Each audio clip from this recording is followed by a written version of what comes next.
నమస్తే welcome to Riya news. ఇచ్చిన హామీని నెరవేరుస్తూ కూటమి ప్రభుత్వం నిన్న మెగా డిఎస్సిని ఒక పండుగలాగా నిర్వహించింది. నియామక పత్రాలు అందుకున్న వాళ్ళందరూ కూడా దసరా దీపావళి ఒకేసారి వచ్చాయని చెప్పి సంతోషాన్ని కూడా వ్యక్తం చేస్తున్నారు.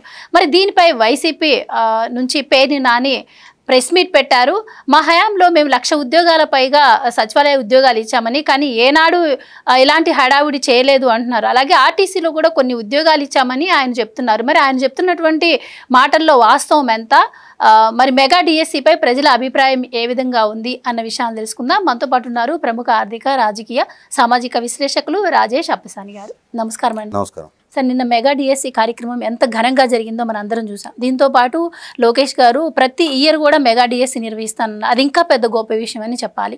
కానీ పేర్ని నాని గారు మార్నింగ్ ప్రెస్ మీట్ పెట్టి ఇది గొప్ప విషయమా, మా హయాంలో కూడా మేము 1,00,000 ఉద్యోగాలు ఇచ్చాము అని చెప్పి ఆయన అంటున్నారు. మీరేం చెప్తారు దీనిపై? నిజంగానే వాళ్ళ హయాంలో 1,00,000 ఉద్యోగాలు నియామకాలు జరిగాయంటారా?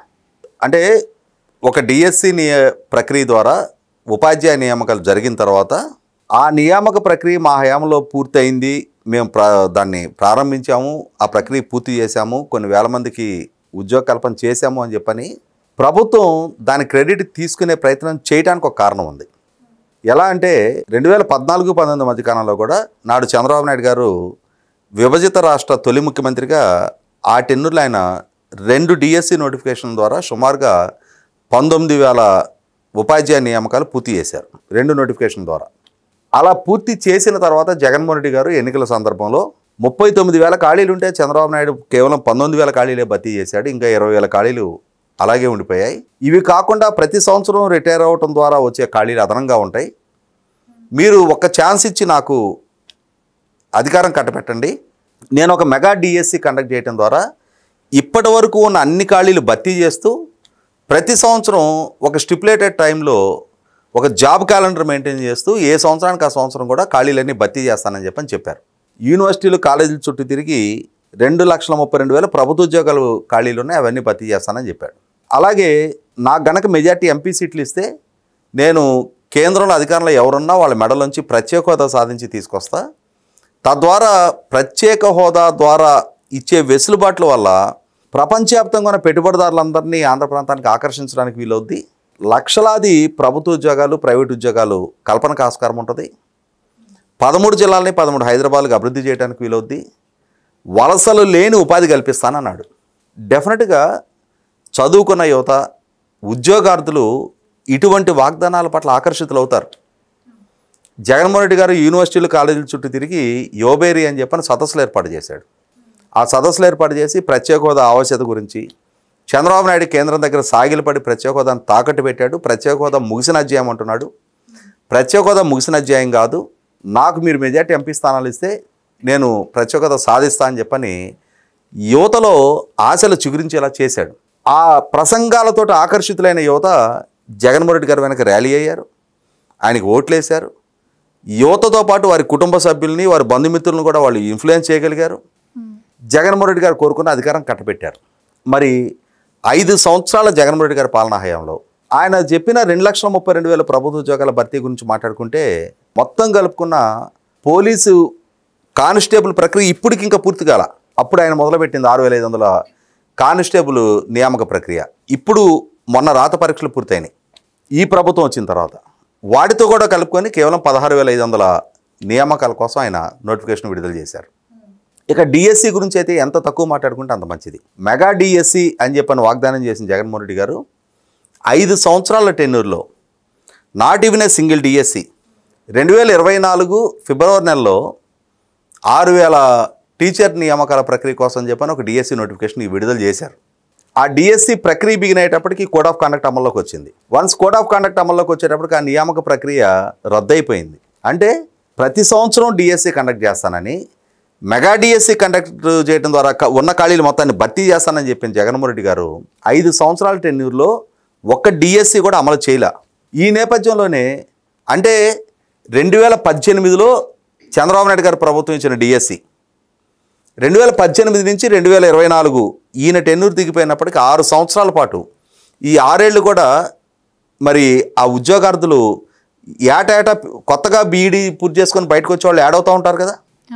2019 జగన్మోహన్ రెడ్డి గారు అధికారంలోకి వచ్చినాడు డిఎస్సి పరీక్ష పెట్టుంటే 1,00,000 మంది పోటీ పడితే 2024 దగ్గరకు వచ్చేప్పటికి ఆ సంఖ్య 3 లక్షలకు చేరుద్ది. ప్రతి సంవత్సరం ఒక 40,000 మంది 50,000 మంది కొత్తగా చదువుకొని బయటకు వచ్చి యాడ్ అవుతూ ఉంటారు కదా. దాంతో ఈ కాంపిటీషన్ పెరిగిపోయింది. ఎప్పుడు ఈ డిఎస్సి నోటిఫికేషన్ వస్తా అని చెప్పని ఇవాళ ఆ తల్లిదండ్రి వాళ్ళని రెక్కల ముక్కలు చేసుకొని ఆ పిల్లల్ని బీఈడీ లాంటివి చదివించి మా పిల్లవాడు రేపు టీచర్ పోస్ట్ తెచ్చుకోగలుగుతాడులే అని చెప్పని ఒక ఆశతోటి ఎదురు చూస్తూ ఉన్న వాళ్ళు. అలాగే యువకుల్లో కూడా ఒక నైరాశ్యం పెరిగిపోద్ది. అరే మనం చదువుకున్నాం, మనకు ఒక ఏజ్ వచ్చింది, ఎన్నాళ్ళు తల్లిదండ్రి మీద ఆధారపడి వాళ్ళ రెక్కల కష్టంతో మన పాకెట్ మనీ కూడా ఈ ఎక్స్పెన్సెస్ కూడా మనం మీట్ అవ్వాల్సి వస్తుంది అని చెప్పని ఒక రకమైన డిప్రెషన్లోకి వెళ్ళిపోతుంటారు. అటువంటి పరిస్థితిలో చంద్రబాబు నాయుడు గారు ఎన్డీఏ కూటమి తాము అధికారంలోకి వస్తే మొట్టమొదటి సంతకం మెగా డిఎస్సి మీద పెడతానని చెప్పని చంద్రబాబు నాయుడు గారు చెప్పారు. చెప్పిన వాగ్దానానికి అనుగుణంగానే ఆయన ప్రమాణ స్వీకారం తర్వాత ముఖ్యమంత్రి ఛాంబర్లో ఆయన ముఖ్యమంత్రిగా విధులు స్వీకరించే సందర్భంలో ఆయన మొట్టమొదటి సంతకం మెగా డిఎస్సి నిర్వహణ మీద పెట్టారు. ఆ పెట్టిన దానికి అనుగుణంగానే 16,347 పోస్టులతోటి డిఎస్సి నోటిఫికేషన్ విడుదల చేశారు. వన్స్ నోటిఫికేషన్ విడుదలైన దగ్గర నుంచి నిన్న నియామక ప్రక్రియ పూర్తయ్యే నాటికి 150 రోజుల్లో మొత్తం ప్రక్రియను పూర్తి చేశారు. సక్సెస్ఫుల్గా, ట్రాన్స్పరెంట్గా లక్షలాది మంది పారదర్శకంగా జరిగిన పరీక్షల్లో పాల్గొన్నారు. వారి ప్రతిభ ఆధారంగా ఉద్యోగ ఎంపిక జరిగింది, ర్యాంకులు అనౌన్స్ అయ్యాయి, పోస్టింగ్స్ ఎక్కడనేది నిర్ధారణ అయింది. నిన్న నియామకాలకు సంబంధించి ఉత్తర్వులు ఇచ్చారు. దీంతో ప్రభుత్వ పరంగా ఎస్ మేము చెప్పిన మాట నిలబెట్టుకున్నాము అని చెప్పని ప్రభుత్వం ప్రచారం చేసుకోవడం తప్పు కాదు. ప్రజలకి ఒక మాట ఇచ్చి ఆ మాట నిలబెట్టుకోవడం ద్వారా లబ్ధి పొందిన లబ్ధిదారులతోటి ఆ నియామక ప్రక్రియకి సంబంధించిన ప్రొసీడింగ్స్ ఆర్డర్ కాపీలు ముఖ్యమంత్రి గారి చేతి మీదుగా ఇవ్వాలి అనుకున్నారు. దానికోసం ఒక సభ ఏర్పాటు చేశారు. 5 ఏళ్ల పాటు నువ్వు ఒక్క డిఎస్సిను కండక్ట్ చేస్తున్నా ఇంతటి నైరాశ్యంలో యువత ఉండేవాళ్ళు కాదు. 5 సంవత్సరాల్లో ఒక డిఎస్సి కూడా కండక్ట్ చేయని పర్యవసానం. వారిలో ఆ నైరాశ్యం పెరిగిపోతున్న నేపథ్యంలో వారికి వాగ్దానం చేసి ఆ వాగ్దానాన్ని నమ్మి ఆ రోజు నిన్ను నమ్మారు, ఇవాళ ఎన్డీఏ కూటమిని నమ్మారు. ఎన్డీఏ కూటమి వెనక ర్యాలీ అయ్యారు మొన్న నిరుద్యోగత మొత్తం. ఎన్డీఏ కూటమి ఇంత ఘన విజయం వెనక వీళ్ళందరి సమిష్టి కృషి ఉంది, వారి కంట్రిబ్యూషన్ ఉంది. మరి వాళ్ళ కంట్రిబ్యూషన్ తోటి మేము నెగ్గాము అన్న భావంలో ఉన్న ప్రభుత్వం ఇచ్చిన మాట నిలబెట్టుకోవడం కోసం రాబోయే 5 సంవత్సరాల్లో 20 లక్షల ఉద్యోగ కల్పన చేస్తామని చెప్పని వాగ్దానం చేశారు.